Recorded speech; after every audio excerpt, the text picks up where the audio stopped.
Hey folks, how's it going? This is Iron Seagull here, back with another Sims info/thoughts video. So this is another one focusing on Sim Guru Q&A. There wasn't really too much stuff this week, but still some interesting tweets that I've collected. So let's get right into this. First up, Good Girl asks, no offense, but we've been asking for very simple things, like plain white, gray, black modern doors, cabinets, and we still don't have them after 4+ years. Why can't these issues be addressed when some people in the modding community can whip out various objects a day? And Grant says we're basically always creating content to serve the story and theme of a new pack, new release, what have you. We are trying to make color palettes to serve a lot of masters. I agree, there are some old ones that we can maybe go back and update. I'll ask. And to that, I say yes, we definitely need more plain swatches for doors. I think that would make The Sims 4's existence feel just more valid and complete and just overall more awesome. I'm exaggerating here, obviously, but yeah, why? Why is it taking so long to get such basic swatches for some of these things? Well, yeah, I guess it kind of makes sense that they're not really thinking as much about that stuff when they're trying to go all out with the objects in various themed packs that are releasing and stuff like that. But they have gone back and given more color swatches to existing objects in the past. One occurrence I remember was just before Cats and Dogs came out. That game update gave us more colors for one of the base game counters. I believe it's called the Harbinger or something like that, but yeah, there were some more colors for that added, so that was pretty good. So hopefully in the future they can do more updates like that to the base game where they just add more plain universal sort of swatches to base game objects so that they're just easier to work with, especially considering that we don't have creative style in The Sims 4 and we're not going to get it, as confirmed multiple times in the past. Next we have another sort of build mode related question. As Giada asks, I ask you as an Italian, do you think we'll never get a functional bidet in The Sims 4? And Grant says, I respond as an American, probably not. It would basically look like toilets now, aka Sims sitting with a sensor grid. And, what? What is that? How do you use that? Are you supposed to sit in the whole thing, or you just hover over it? I'm so confused just looking at this thing. Oh my gosh. I've only been to Italy once for like half a day and I don't remember seeing that, but then again I think I only went into one washroom that time, so still. What? It's not really something on my wish list, but okay. I'm very weirded out by this. But then again, we do have a talking toilet in the game already, so maybe by that standard it's actually not that weird after all.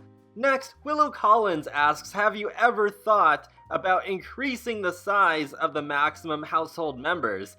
And Grant says no, it would cause all sorts of issues with UI scaling performance, and frankly the game would be nonsense. It's just a ton of work for a very small percentage of the player base. And then when Last Weasley Rose said, so one of the stats you probably have is how many Sims per household, that way you know it's only a few of us crazies always pushing the limits. And Grant says the overwhelming number of people play with 1 to 2 Sims. You know what?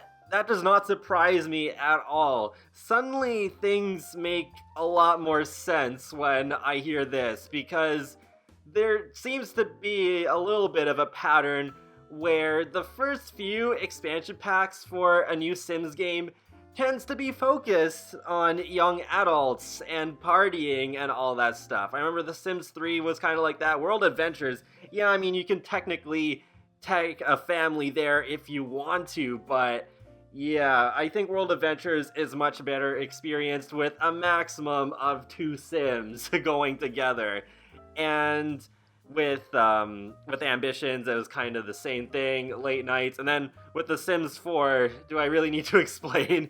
Like, yeah, get to work, get together, definitely made for single Sims. And then, yeah, like a couple of years later, then we finally started getting more family-oriented stuff, like the Parenthood game pack.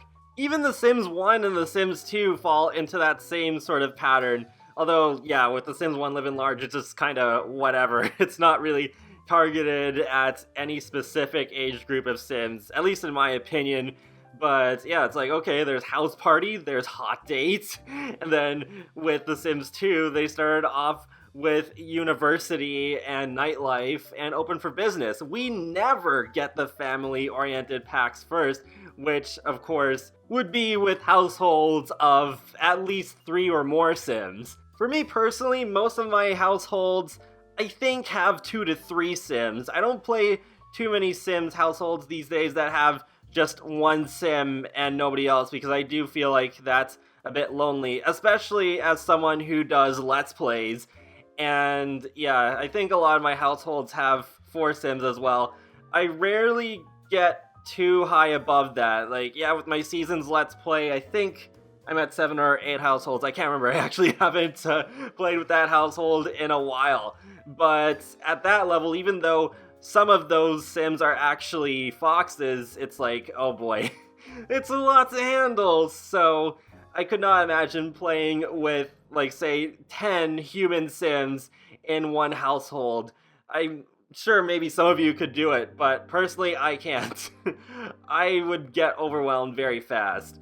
Next, we're talking about time periods, as Mav and Clyde asks if you were to add a specific time period, places included, to TS4, what would it be, if you can answer this, of course? And Grant says, TS4 is sorta based in our time, and I don't think we would do another time period due diligence, just so much content to remake. And I'm a little sad to hear that. I mean, I was not expecting some sort of time travel pack in the near future, but I wouldn't have minded that being one of the last packs, just like how Into the Future was the final expansion pack for The Sims 3, and I wouldn't mind seeing something where we go into the past instead. Maybe not medieval, since they kind of did that already with that spin-off game during the Sims 3 era, but I really loved Roaring Heights from the Sims 3 store. That was my favorite store world, and even though it's not literally meant to be in the past, I still liked imagining it that way. I did imagine that it was in the Roaring 20s, so I wouldn't mind if there was a pack that went back to maybe the early 1900s. I think that could be pretty neat. Next, Very Voin asks, is there a reason why we didn't have cutscenes in The Sims 3 and The Sims 4? They really made big moments in Sims life memorable and more cool, and is it possible to have them back again in future Sims games? And Grant says, just decided to not do them. Personally, I don't like the game taking control away from you. Over time we change things, that's really sorta it. And I agree with him. I guess the cutscenes are cool the first 2 times you see them, and then after that, I just get kind of annoyed by them because, yeah, like as Grant says, it takes some control away from you, and it's just, I don't know, it can be a little bit annoying sometimes. So, yeah, honestly, I don't really miss the cutscenes. And then Harley Quinn, great username by the way, says, I personally like not having the cutscenes. It got really old, real fast. I enjoy having full control and being able to woohoo without a cutscene. And Grant says, what I want us to get better about is providing options. If you like things, keep them. If they annoy you, disable. Oh my gosh, Grant, you're speaking my language. This is one of the things that I think is so great about The Sims. Having so many options. Just tons of options everywhere. So much customization. Yes, this is something that I just really love about the whole series. And I think it definitely makes a lot of sense to be able to have those options. If cutscenes were ever brought back in a future Sims game, then yeah, definitely have something in the options menu where you can check them off or have them not be checked off if you don't like them.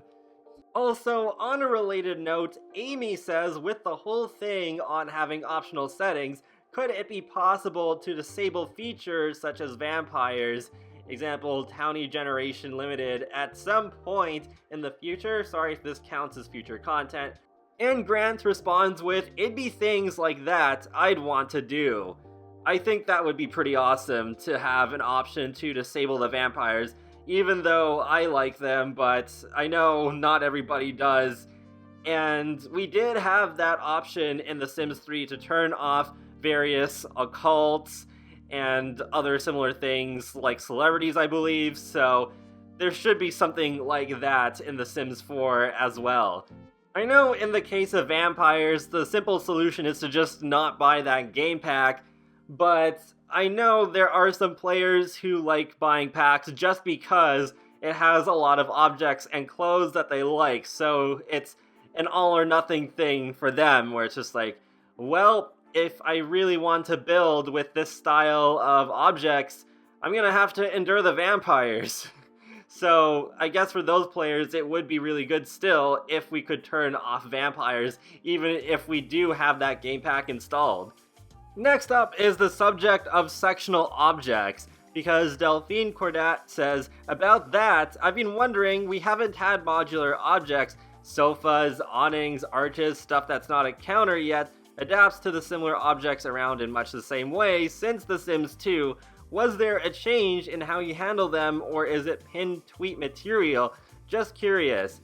And Grant responds with, "Not really pinned tweet. I think it's often that making them modular exponentially increases their cost, while it makes them cooler and more flexible. We're often not sure if the increase in cost is justified. It would mean we couldn't do other things, if that makes sense."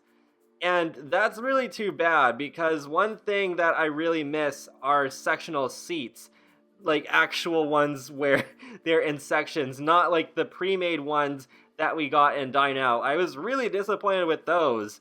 Wow, yeah, that's really too bad. That would have just been the perfect pack to reintroduce them, but I guess that would have taken away from something else, like being able to run your own restaurants or something like that. I don't know. It's just too bad, so I don't really know if we'll ever get those back at all, to be honest. I know a while back I did review some sectional seating by a modder, and the way it worked was pretty similarly to how you can choose cabinet pieces, so I guess it probably would be done that way if it was officially done by Maxis, and that does tend to add to the item count, as we saw with Cool Kitchen stuff.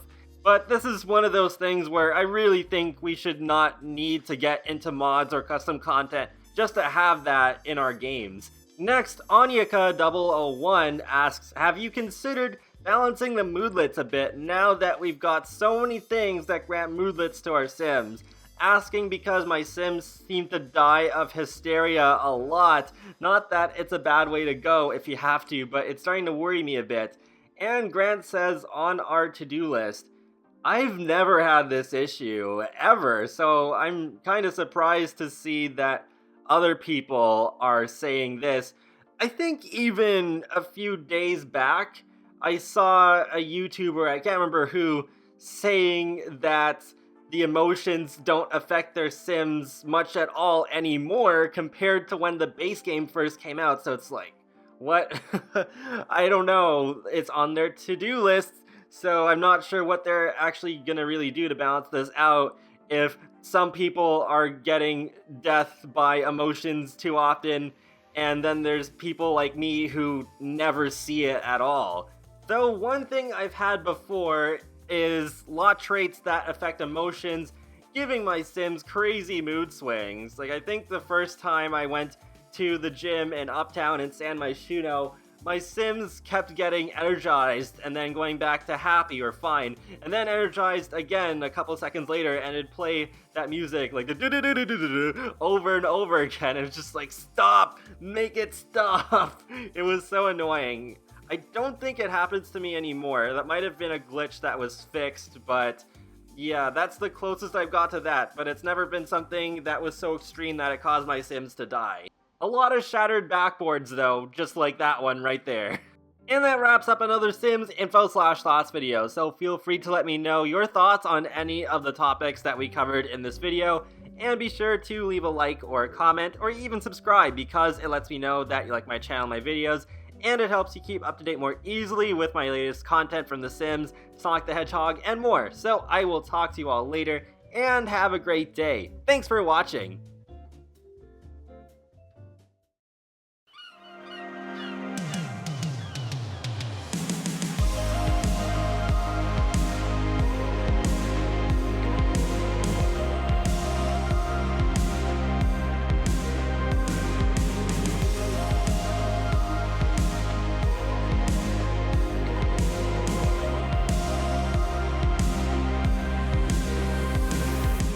What?